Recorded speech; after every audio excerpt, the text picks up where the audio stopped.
Follow the money. That's what I always say. You always follow the money. Yeah. This is Follow the Money with Mitch Moss and Pauly Howard on VSiN. Here we go. It is Follow the Money on VSiN, the Sports Betting Network. Mitch Moss along with Pauly Howard. We are live in Las Vegas from the Circa Resort and Casino. We have a 3-hour banger lined up today. Great guests on the program. Nick Whalen coming up in 30 minutes. Super Bowl reaction with him. A couple of best bets tonight in the association. Drew Butler, former kicker, played at Georgia, kicked in the league as well. I wonder who he thought should have won the MVP of the Super Bowl yesterday. We'll get his thoughts on the game. Warren Sharp's reaction. Patrick Everson, who has covered sports betting across Las Vegas for many, many years, does so in great fashion. We'll get a Super Bowl betting recap from him a little bit later on. Tonight's Hoops card is very good. Some super strong matchups that we have on their hardwood that we're going to get to several times. We have Do You Concur? And, of course, we're going to spend plenty of time recapping what took place yesterday, Pauly, and it turned out to be a lopsided Super Bowl. I get it. Like, most of the reaction has been, well, that game sucked, and it was a total mismatch. I would say it did not suck until, like, the third quarter. I thought it was pretty dramatic in the first half based on, again, we said this the other day, like, now it was never 10-10, but 10-10 can be the same thing as, like, 31-28 in the fourth quarter. Well, when it's like 6-0 and 9-0, it's like, and the Seahawks defense is playing that out of their minds. It's like, it's pretty impressive, man. And the Patriots defense did not allow a touchdown. You're like, I'm intrigued. 9-0, 12-0. Like, how do they adjust at halftime? And then after halftime on the field, it just turned into when Drake May threw that one INT. It's like, okay, that was fun while it lasted. It's curtains, and Seattle turned out to be an absolute monster this year. Well, they that was a misleading score. They could have blown them out. Sam missed a lot of throws, 2 to JSN, including the big one early on that would have made it 10-0. But the Patriots finally played a good team, and you saw what happened. And schedule matters. So it looked too easy going in, but it was. You know, I thought it was a terrible Super Bowl until the fourth quarter. It was unfortunate to go out that way, but it was a tough watch. But what they did to dominate defensively and how bad Will Campbell was, we talked about that all week. The pressure rate that he allowed, and we said all week Seattle gets pressure without blitzing. And that's what they did with the front four and how they wreaked havoc, and May was atrocious. You know, Dr. Chow nailed this about, I think he's hurt, there's something wrong. May says, I'm fine, but he has the painkiller, the shot before the game. 51 yards at halftime, 4 first downs, and you have 70 yards in their first 10 drives. Just incredible what Seattle did. That's why I loved it. I mean, I completely could not get enough of what the Seahawks were doing on one side of the football, meaning defense. And it was just like, okay, this is an all-time performance, which it turned out to be, and more on that coming up. But here is, you brought him up, Will Campbell. According to Next Gen Stats, they attributed 14 quarterback pressures to him. The most pressures allowed by any player in a game this entire season. That includes the playoffs. So we kicked this around in the last 2 weeks. Maybe the Seahawks only had something called a Rams problem, and I think that turned out to be true. They allowed 28 points per game to the Rams in their matchups, 14.1 to everybody else. No doubt. Yeah, I know you tweeted it as well. The MVP lit them up. May was a mess. Stafford scored 37 and 27 in the 2 games in Seattle. The other thing to help out Patriot fans, this was a great team. They went 17-3. They lost 3 games by a combined 9 points. They're the first team ever to win the Super Bowl and not turn the ball over in the playoffs. Sam Darnold, how about that? Yep. So they were an unbelievable team with a great defense, and they still made it work with JSN coming in and out of the lineup there. Walker was a beast. You lose Charbonnet, doesn't matter. Here's some Barner. Kubiak was great. Defense took over, and an all-time team as far as I'm concerned. 17-3, a 2-point loss at L.A., a 3-point loss at home when Mayfield played out of his mind, and they lost week 1 at home to San Francisco. They were inside the San Francisco red zone when Darnold fumbled. Mm-hmm. So I can say this, I can't prove it. It's all based on the schedule by the Patriots. Again, easiest schedule going back to, 1979? Whatever it is, one of the third easiest since 1979, easiest overall since 1999. It's pretty simple to me, with a more difficult schedule. I would actually say this, with an average SOS, the Patriots don't even make the playoffs this year. And if they had a difficult SOS, Like, for example, if this team played in the NFC West, they would have stayed under their win total. And they turned out to be completely fugazi at the end of the day. And playing all those weak quarterbacks, coaches that got fired, came back to bite him in the hind end. And May was in the MVP running because he played a lot of terrible defenses on top of it. And, I mean, it was a runaway with the awards last Thursday night. And what should have been a very hotly contested awards market never was. It was lopsided towards Vrabel. I thought the guy was absolutely horrendous in the game yesterday. They got out-coached. It was total domination by McDonald and company, and he lost his mind a couple of times. And how much of the, again, great job, guys. You beat who was in front of you. You can't take that away from you. But to run away with the coach of the year playing that schedule, I had a major problem when they announced it live, and you can't do anything about it now. I get that. But maybe people should think about that a little bit more next time. That's all I'm saying. 3 turnovers by Seattle, 6 sacks, defensive touchdown overall.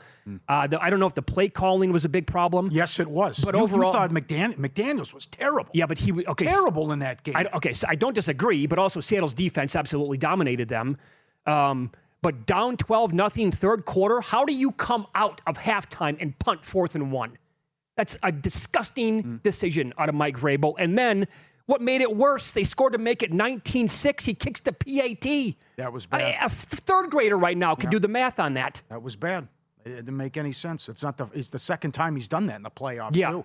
And then you had that 9-yard run from Henderson with a little creativity, and you never went back to that. You abandoned the run early. You didn't give the backs enough carries. You didn't give Stevenson a lot of touches. And you continued to put this guy in 3rd and long, and they can pin their ears back. And we also said how important the first half was because the Patriots hadn't trailed at halftime since week 3.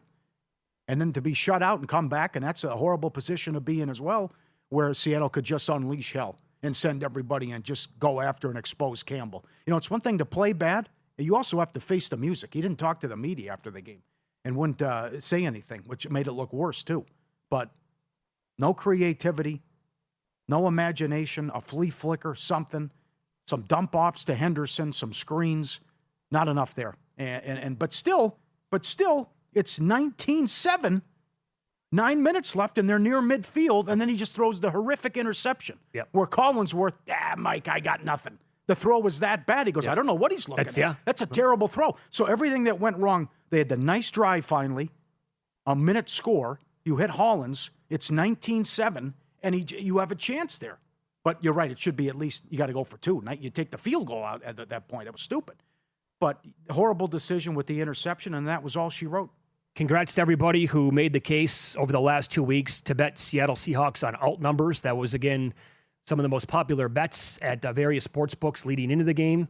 And if you go back to championship game Sunday, I hate myself. This is a lesson learned because watching the AFC title game, and I said this on the air on the next edition of this program, while New England and Denver were in a battle to like the first person to 10 to win the game, I thought they're going to get absolutely killed by the winner of the NFC game.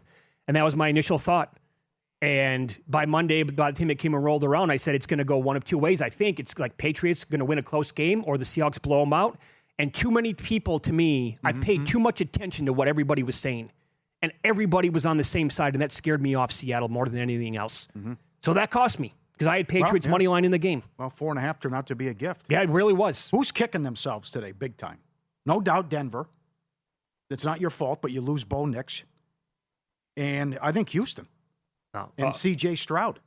I mean, imagine a Houston-Seattle Super Bowl.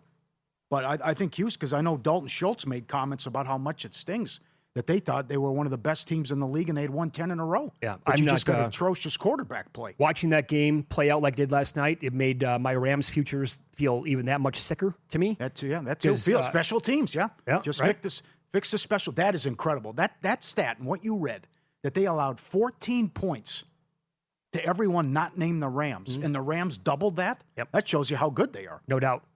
There's also this, Pauly. Let's flip it for a second. Back to my whole. The Patriots turned out to be completely fugazi, and if they had a more difficult schedule, they were not a playoff team.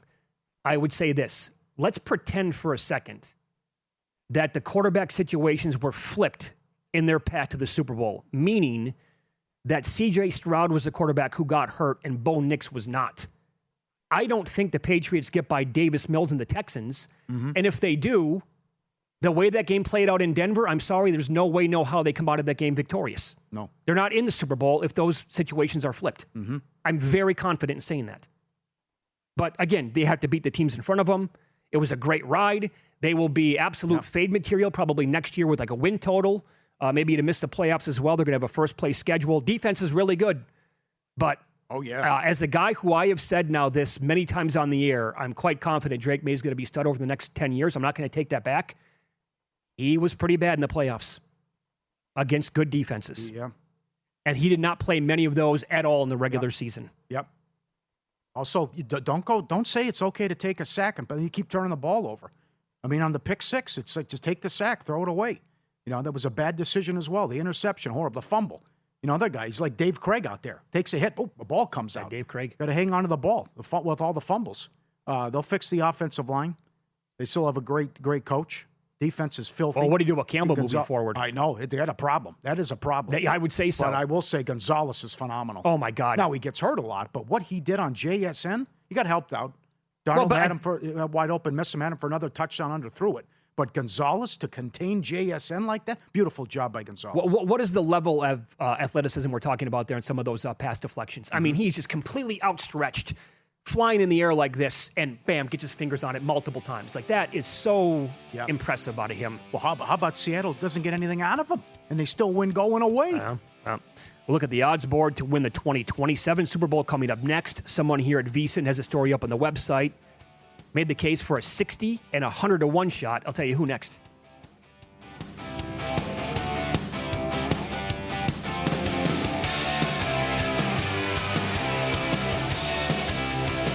So you're listening to this podcast because you want an edge. But what if I told you you're only halfway there? You've got the mindset. Now it's time to get the toolkit to match. Here's the thing. Pro bettors spend thousands on data and tools, but what they don't want you to know is you can get the same edge for a fraction of the cost with VSiN Pro. With VSiN Pro, you get access to expert picks, public betting data, prop projections, powerful tools, analytics, and more. Tap the link in the description and see why thousands of bettors are already using VSiN Pro to cash more bets.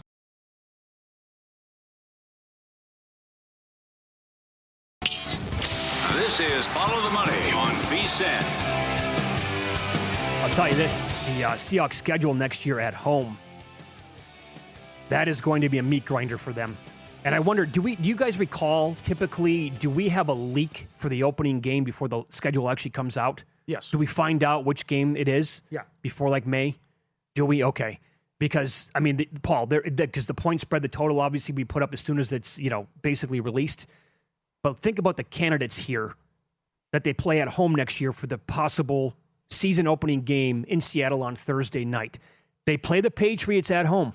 Would you want to see that, a Super Bowl rematch? They won't do that. I don't think they will either. No, they got too many sexy candidates here. I don't think they go division. They don't have to go division, right? They could. I don't have a problem with it. Run it back with the Rams. Go Rams? Go 49ers. Cowboys are sexy. And what could have been the NFC title game, you could put Chicago in there. That's a lot of options. You have the Chiefs and you have the Giants. I would not go Giants. That's not, they might be on the uptick next year. In fact, I think a lot of people are going to expect that. They are not sexy enough to play the opening game night. I'm sorry. That's just not the case. You could make a case for Chargers, but I think there are also teams that make more sense than them. Yeah. So when it comes down to it, you pick your shot right now. Do you want to go Bears, Cowboys, Chiefs, Rams? Which one? They'll probably go Rams or Niners. I think how they'll do it. I'm fine with any Rams, Niners, Cowboys, Bears. I'm fine with any of them. Any of those four? Yeah, that's great. A lot of candidates. Great job. And now when you look forward to the futures, how about this? Sam Darnold won a Super Bowl, and they were 60-1 before the season. So now if you have a great defense, if you get the pieces in there, if you have an OC who's good, maybe you can come in and do the same thing. Who knows? Maybe we'll never see it again, a 60-1 against an 80-1. Mm-hmm. But a 60-1 does it. And now, can I just make a move and find something with the journeyman? Maybe get a Murray. Maybe Carr comes out of retirement, something like that. I'm the Minnesota Vikings. I'm the Atlanta Falcons. I have weapons. Good defense. Can I do this? Can you make a case at 60-1 again or 50-1? Right. Think about the team to go down like this trend. Maybe you want to go young head coach. McDonald's great defensively. Maybe you want to look at the offensive side. because not a lot of guys are in the same conversation as McDonald defensively. But you want to go young head coach, tons of weapons, good defense. All they're missing is a quarterback. And what could they do at that position? And how do you get ahead of it? Yes. Who are we talking about? I mean, because Minnesota and Atlanta, big. They stick out for right? sure. I mean, both teams. Because like if the Vikings get a competent quarterback, that team potentially on offense is going to absolutely be a rocket ship next year. And the defense under Brian Flores was like spectacular down the stretch, and they have talent on that side of the ball. Atlanta would be another one too, because that defense, they drafted well over recent years. They got that crappy head coach out of there. I think Stefanski's the real deal. No kidding. 80-1 and how they closed the season. Yeah. In that division. Yeah. Went 8-9 and blew several games. Yep. So the last couple of years, I'll tell you, like some people listening right now are going to be like, guys, I'm not going to like tie my ticket up for a full year. I understand that. Now, I did this the last couple of years too, and it's ended in heartbreak the last 2 years. The Lions 2 years ago, number 1 seed, 15-2. I had them to the moon at 12-1 Super Bowl and 6-1 to the AFC. I bet those though in the summertime. I'm not going to bet a 9-1, 10-1, 12-1 this early. Then this past February on the 28th, a year ago, I bet the Rams after Stafford announced he was coming back at 30-1. I thought that number was going to dissipate, and I thought they're going to be the best team in the NFL. So I would do it again this year with a number that would make sense, and the Vikings and the Falcons, certainly at those long odds, would make sense. But it's also going to come down to you need to study and look at the opponents for the opposing teams, or for all these teams that you want to bet on, because you're going to tie your money up before the schedule as well. And the schedule plays a huge factor into this overall. Yeah. You can't laugh and be quick to dismiss a team if they make a quarterback move either. At all. Based on the fact that Sam Darnold just won a Super Bowl. And this guy now winning, other than Brady, the only guy to do it, back-to-back 14-win seasons. So I'm not a big fan of his, but if you put Murray in the right situation, you put Cousins on Minnesota, game manager, stuff like that, who knows? Could that work again? But how about Derek Carr on the Vikings saying, I'll come out of retirement for the right situation? Yeah, I'm not the biggest Carr fan, but that's not bad either, considering, what was strange was he was having so much success with Kubiak when they were undefeated and scoring all those points, and then just it went off the rails. I think I'd rather have McCarthy than Carr. I'm not a big Carr guy. I could come back and that could bite me. Would you want Tua? In a dome? What do you think? I'd much rather have him in a dome than the cold weather spot. Yeah. Minnesota, Atlanta. But still, this is great to kick around. There's some big prices out there, but first team that jumps out is Atlanta. That if they can get this quarterback situation right, and you got an upgraded coach now, how they fixed the defense, and they finished in a 3-way tie for first place, and they blew several games. Well, look at what McDonald did to the defense in Seattle, right? This is why you always want to look at maybe a coaching change as well. Right. And that fits Seattle, though, too. Atlanta, because Seattle won 10 games last year. Sure. So it was just, let's upgrade a quarterback, and then bam. And look at how some of these young quarterbacks take off when there's a coaching change. Hello, Jacksonville. Yeah. Trevor Lawrence, best year in his career under Liam Cohen, year 1. Stefanski goes to Atlanta. There's no more Kirk Cousins. But what if Michael Penix stays healthy and, okay, he all of a sudden looks like the guy that we watched in Washington. We're like, oh my God, this guy's going to be a problem in the NFL.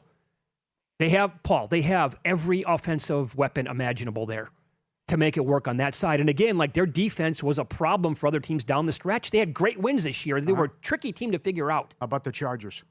McDaniel at OC, great coach in Harbaugh, nasty defense. You're going to be healthy now on the offensive line, although Herbert's never won a playoff game. Yeah, I think there's a conversation to be had about the Bolts. Tough division, though. That is absolutely true. They have a tough schedule overall. And the team I just brought up, Jacksonville, but they're 25. That's not bad, though. But they're also I'm surprised. That's a little high. They play a first place schedule, and you're going to go down and look at their opponents. You're like, oh man, oh boy, and you're going to look. That's tough. There's another rough one. Yeah. And then you also have to think about like what teams are going to regress a little bit this year. Because to me, maybe the case is that Ben Johnson is a complete, mastermind on offense, and now this is going to work with Caleb Williams. Could the Bears be that team, or do they come back to the pack next year because they just had so much turnover luck? And I love the story, but they were very lucky. They were. I mean, they should have lost every game to Chicago, and somehow to Green Bay, and they went 2-1. Okay, how about the what if? What if Danny Dimes never got hurt? They were cooking. They really were. Yeah, the offensive player of the year. No one could stop their offense. Yeah. He had that horrible game at Pittsburgh where he had all the turnovers, but they still almost won the game. Mm-hmm. And then he got hurt. They were going to win that division. Yeah, they were. They're 8-1. He's coming back from a major injury, but yeah, they were 8-1. So I don't think that's crazy either. But again, that's a loaded division. Let me give you a couple of teams that Adam Burke wrote about today at vsin.com, available on the website as we speak. The first one is Washington at 60-1. Obviously, they're going to get back Jaden Daniels. They have the number 7 pick overall in the draft, and they have a lot of room to work with the cap overall. And you figure the Giants the Giants play tough opponents again next year. It seems like the Giants' schedule is always super difficult for some reason. But they're probably a year or two away, you would think. Cowboys are always going to have issues. Eagles certainly are going to be really good again next year, you would think. But they were just, meaning the Commanders here, they just played in the NFC title game a year ago. And Daniels was, if he comes back and stays healthy next year, 60-1. And the other one he wrote about is New Orleans. Oh, that's aggressive. And he said, again, when you're looking at smart, young head coaches, Kellen Moore got a lot out of this poor team last season. Who knows how many wins they would have had if they started with Tyler Shuck at quarterback. And he points out that the division is absolutely doable. I can't get there with the Saints. Also, like, their salary cap is not great. They're kind of up against it. At 100-1, I couldn't get there. But I think attacking it in terms of looking at a team in that division, or if you want to go with a weaker division, much like the NFC South, okay, we can have that conversation then. I also, what if Max Crosby really wants to get out of Las Vegas? Well, apparently he told Brady, I'm out. I don't want to play here anymore. I think a good landing spot. Maybe he wants to go play for Detroit. Played college ball in that state. You team him up with Hutchinson, and maybe next year is the year for the Detroit Lions. They're going to have a last place schedule after all. Baltimore, Detroit, something like that. Yeah. Yeah. What are you going to have to give up? Like you said, if Sauce goes for 2 number ones, mercy. But if he told Mark Davis and he told Brady that I'm out of here, then okay. You're right. Go trade him. What do you think about Baltimore overall? Getting the new head coach there. Jesse Minter comes in, defensive side of the ball. I can't. Just done? You're over it? No. Lamar can't stay healthy, and they lose stupid games. I don't blame you. They beat themselves. Silly turnovers. And by the way, this sucks, but at some point, Derrick Henry's not going to be as efficient / effective as he's been throughout his entire career. Yep. Wasted it. They absolutely wasted a great season that he had. And Monken was a big reason why, too. Yeah. There's no reason they should have missed the playoffs. That's a joke. Yep. Totally agree. That's completely unacceptable, Pauly. Yep. I would have loved to see New England, Baltimore again, because that Sunday night game was so good. Yeah. They abandoned the run in that game and lost. All right, Nick Whalen's going to join the program coming up next. We'll get his thoughts overall on this, and he loves betting the association. We'll get a look at a couple of player props tonight in the NBA here on Follow the Money. It's VSiN, the Sports Betting Network.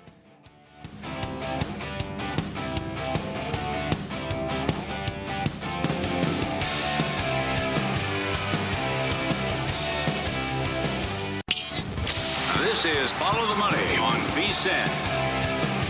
Welcome back. We're live in Vegas. Circa Resort and Casino was the spot. Nick Whalen joins the program now. He has every Monday at this time throughout the football season. He's with Rotowire on the Progressive Guest Line. Hey, Nick, good afternoon. How was the Super Bowl for you?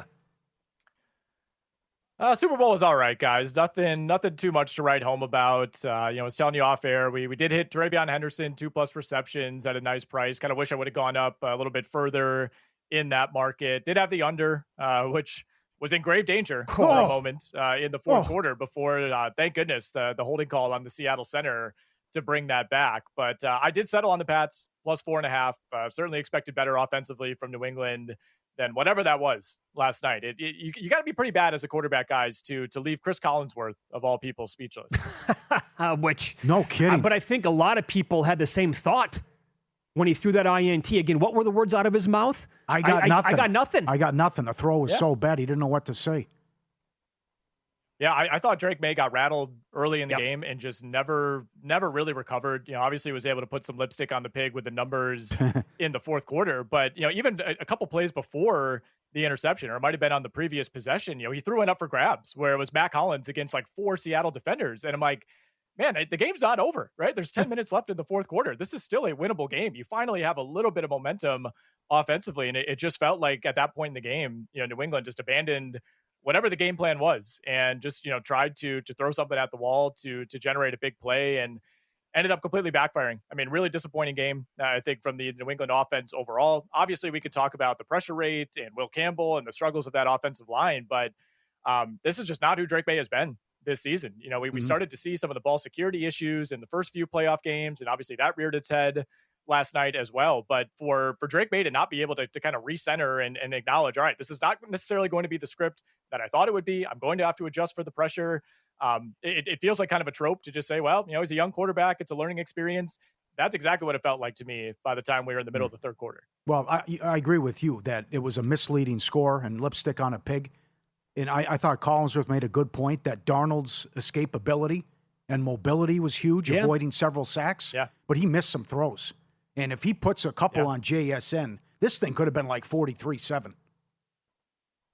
Yeah, it could have. I mean, there was the one to Shaheed as well that had a ton of air under it. And you could see Shaheed kind of tracking it multiple times and making the calculation, like, can I catch up to this? And couldn't quite get there. Yeah, that's the funny part is, Sam Darnold was so good in the NFC Championship game that, that almost to me was the more impressive performance, right? And, obviously he'll get a ton of credit for winning the Super Bowl with Seattle, as he should. But Sam Darnold to me was not really the reason that the Seahawks won this game by any means. Totally agree. By the way, what do we make of the Seahawks next year? McDonald is obviously the real deal. I mean, his game plan was awesome to get that pressure on May yesterday. He knew that's how they should have attacked him, and they did it from the jump. But you would kind of expect like JSN to come back to the pack a little bit. They'll probably be, if they get another running back and Charbonnet, whatever, can stay healthy. Yep. Like this defense, these players are in their prime. I mean, they're going to be a player again next year. Don't they almost have to be by default? You would think. I mean, they're Super Bowl favorites right now in the early markets for a reason. And, it goes back to how they built this team, right? Obviously, you took a swing on a first-time head coach. That looks like a massive hit.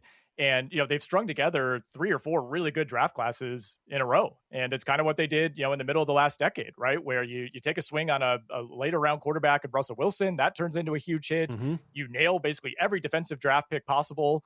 And all of a sudden, out of nowhere, you have this sustainable winner. So, I mean, a lot of these key contributors on both sides of the ball, if we want to get into, guys like Charles Cross and Gray Zabel on the offensive line, obviously a lot of their young defenders, I mean, you could argue that they're not even in their prime quite yet. I think that's what's a little bit scary about Seattle going forward. Now, they do need to figure out the Kenneth Walker situation. He played so well down the stretch that it's hard to imagine they'll let him walk, but do you really want to invest, in the running back position when you're in this window of contention? You have a nice second option in Zach Charbonnet. So that's a big question they have to answer. And then I still think you need something beyond JSN. I don't think you can expect, even if Cooper Kupp wants to come back next season, he's at a point in his career where I don't think he can be a high level number 2. Rashid Shaheed is a free agent this offseason. So if you're picking nits and you're looking for question marks for Seattle in the offseason, I think upgrading at wide receiver behind JSN, giving yourself some insurance, because the Seahawks were also, by some metrics, the healthiest team in the NFL. So kudos to them for capitalizing on that.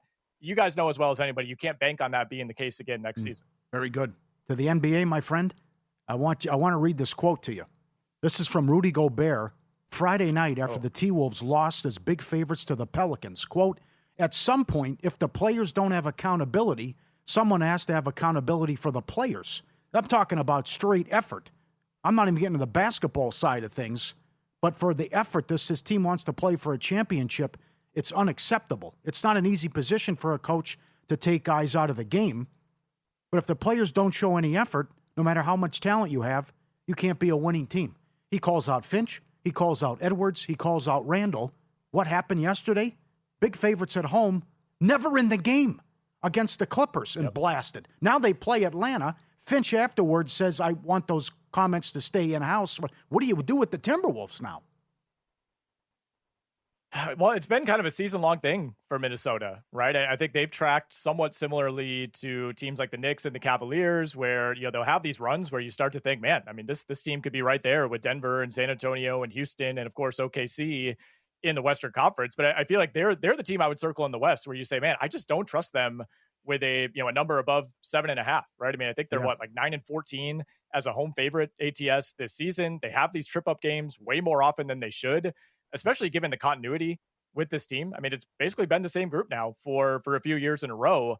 I do think, Minnesota went out and got Ayo Dosunmu at the deadline. They pulled the plug on the Rob Dillingham experiment, which I think we all kind of saw this coming. It still breaks my heart. I loved him as a college player, but obviously that was not going to work out. So maybe they improved their depth a little bit, but it's still a team that is dependent on kind of the same 5 or 6 guys every single night. And they've been really healthy so far this year. They don't have a ton of depth. I do wonder if they're going to look back and say, man, I kind of wish we would have been more aggressive at the trade deadline, pursuing anything other than this colossal Giannis deal that clearly was just never going to materialize. Great point. Yep. Okay, tonight, boy, we're going to expand on the Jazz a little bit later on in the program, but they were catching 7.5 earlier today against the Heat, down to 6.5 now.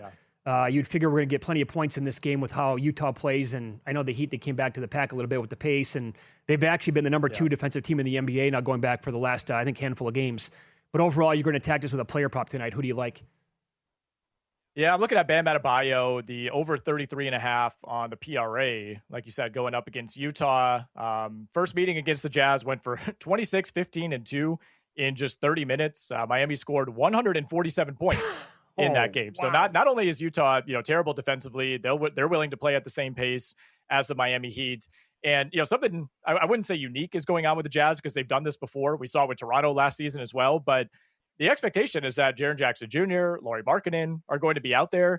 Will they play the entire game? I don't know, but I think they could keep this game at least somewhat competitive. The Jazz have become experts at not fully tanking. We'll give the fans something, but then we're going to pull our guys and make sure we lose at the end. So I don't see this necessarily being a total walkover. No Tyler Hero, no Pelle Larsson tonight for Miami, and we may not see Norman Powell as well to begin the week. So I think we could see an increased usage spot for Adebayo against a very soft defense. Okay. Again, tread lightly here with some of these games. At least that's going to be my approach. For example, the Grizzlies Warriors tonight. Golden State laying about 9.5 now in this game. But you like something that you saw here with G.G. Jackson for Memphis. What is it? Yeah, G.G. Jackson. We've reached that point in the season where we can start throwing out G.G. Jackson props. Give me the over 5.5 boards, guys. The Grizzlies cleared out a lot of their depth at the trade deadline. We've now seen Jackson start the last 3 games. He's gone over this number in 3 of his last 4 overall. Still no Santi Aldama tonight. And without him, Memphis doesn't really have an available center. Brandon Clark, Zach Edey are on the shelf right now. They've started Omax Prosper and Kyle Anderson at center over the last 2 games. And now you're going up against a Warriors team that is bottom 5 in total rebound percentage, rebounds per game allowed. They're just a mid-level defensive team. They don't have Steph Curry tonight. And it's another team with bad center options. I don't know how many games Kristaps Porzingis is going to play the rest of the way for Golden State. I wouldn't bank on that. He's not out there tonight. We'll see some Horford. We'll see some Quentin Post. But I think this is ultimately a pretty exploitable matchup for G.G. Jackson, where he should continue to see big minutes. And another one I like in that game, guys, is the over 19.5 on the points, rebounds, assists for Ty Jerome. Oh, you like that? Okay. Yes. Yeah, he had an off game the last game, but he was somebody I was attacking the previous couple before that. So PRA, you said 19.5? Yeah, for Ty Jerome. Okay, very good. Follow Nick on X. He's at Whalen, but it's WHA, the number 1 EN, not the letter L. He's with Rotowire. Thanks, Nick. Best of luck tonight and this week. We appreciate it. You got it, man. Thank you. Nick joined us here on the Progressive guest line. The Jazz they were up by 17. I think it was late third quarter against Orlando over the weekend. And they said, yeah, it's enough out of Jaren Jackson and Lauri Markkanen. Didn't play again. They lost the game outright. You have to monitor this in play. 100%. They are so good with these trades, but they don't want to win because you've talked about they must keep their pick if it's got to finish in the top 8. It's the second time they've done it, second game in a row. Yep. They blew a 17-point lead. Hardy, their coach, never called the timeout. Paul's going to recap a lot of the Super Bowl bets that came in coming up next. We'll discuss the worst beats. I don't know which one takes the cake, but we had a handful of doozies during the game. We'll talk about them coming up next here on VSiN.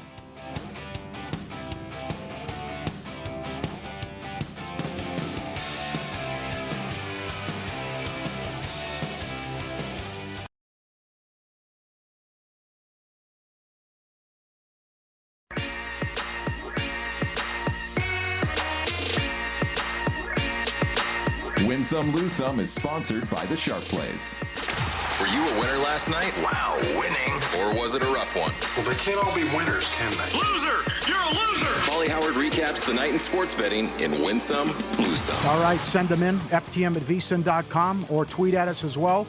We can open up the pizzeria tomorrow, but I'm only one guy. So if I missed something or you had a nice hit, send it in. ftm@vsin.com, or tweet at us as well. Yesterday on the Tailgate Show, we talked about a couple years ago, someone bet $25,000 on a coin toss. Well, hold my beer. Someone walked into Caesars 2 hours before the game with cash and bet $250,000 at the window on heads. Unbelievable.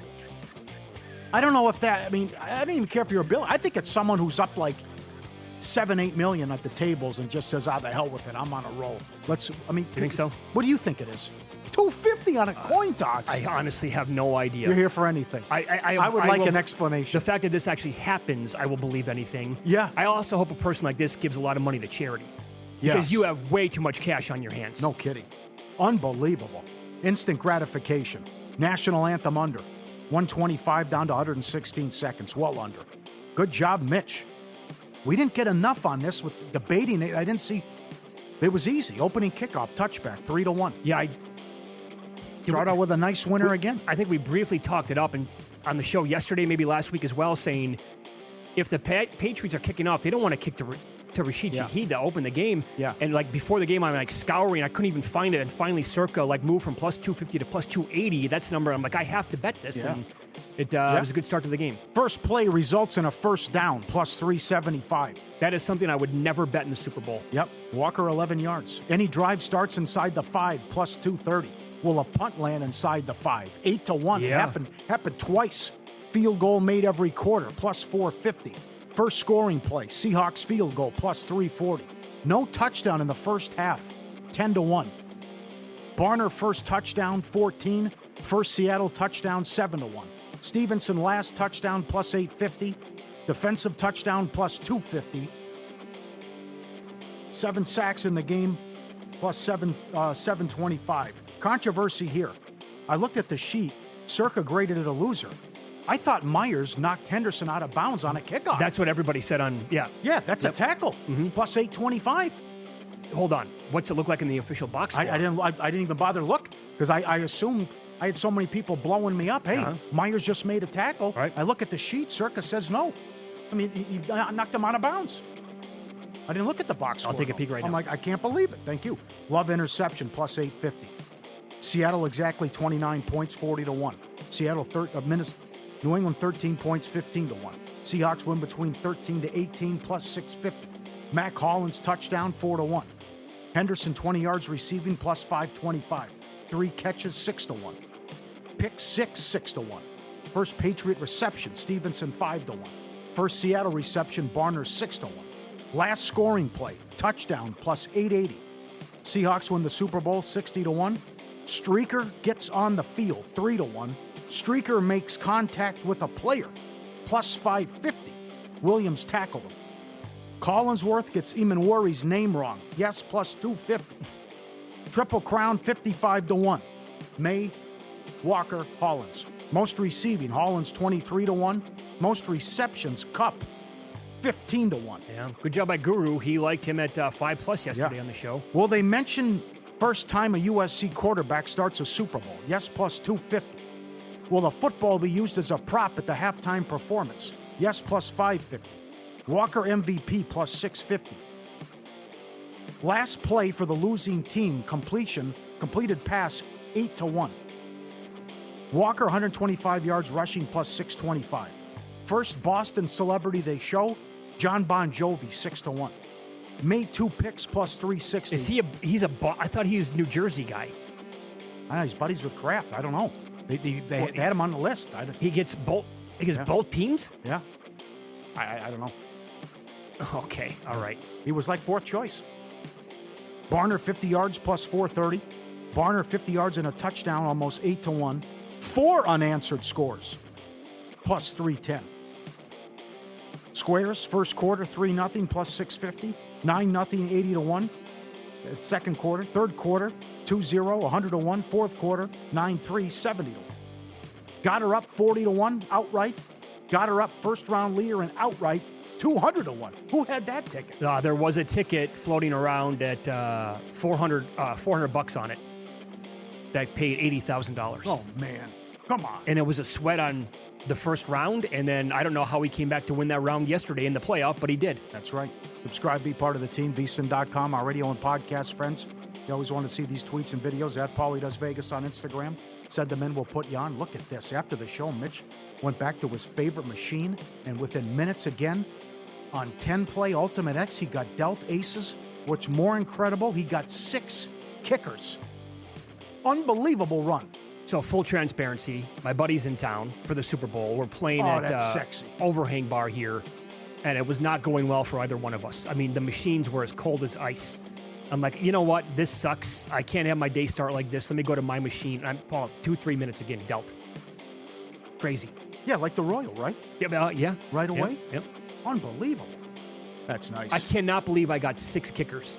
I know. Tell the story that you gave me off the year before the show started. I was dealt 4 aces on 5 play. I went 0 for 5. I was dealt 4 aces on 10 play. I got 2 kickers. For you to get 6. Well, 0 for 5 hurts. 0 for big 5 time. that was bad. Yep. Look at this. How smart are dogs? I love this video. Guy coming in. This guy. Hey, you took your brother's toy, tennis ball. Can you give it back, please? What are you talking about? Like he's got it in his mouth. Guy looking around like, hey, Mom, come on. He stole my toy. I want to play. Took my tennis ball, right? Look at the look on his face. Guilty, right? Coming in. Come on. Give it up. Come on. You got to play. Be nice. Oh, he's got 2 in there. How'd he get 2? Wow. He's got 2, yeah. He's got his toy, and he took his brother's toy as well. Going back to play it. A little dangerous, too, finally. Oh, yeah. Yeah, he's just all trying to grab it. You got 1. You already have 1. Give your brother 1. Come on. Be nice. Scott, loyal listener. We met him in Scottsdale. How about this? Now, he cashed out.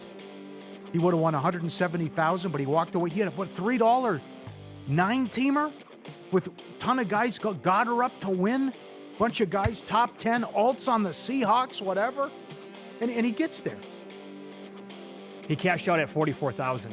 Yeah. And it would have paid $170? It was something like that, yeah. Look at that. Top 10, top 5 outright winner. Seattle laying 13.5. Imagine if they don't call holding on the Walker touchdown. Oh, yeah. Is that the worst? 30? There have been 37 fourth quarter points. It's one of the worst Super Bowl beats you can come up with, yeah. For sure. Yes. Lose some. Walker rushing yards under. No good. Bad for the books. First song to go to break, Soundgarden. They played Spoon Man. It was all the grunge bands were listed. Soundgarden was 8-1. They went off the favorite. They played Spoon Man. They played Man in a Box before the game started. And a bad beat. Well, before I do that, a couple lose some. How about 206? Always talk about fantasy punishments. These are always fun.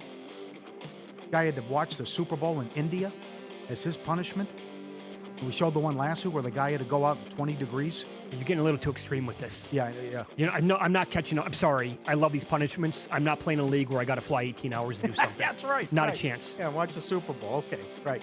In a bad beat, Sam Darnold over 5.5 rushing yards.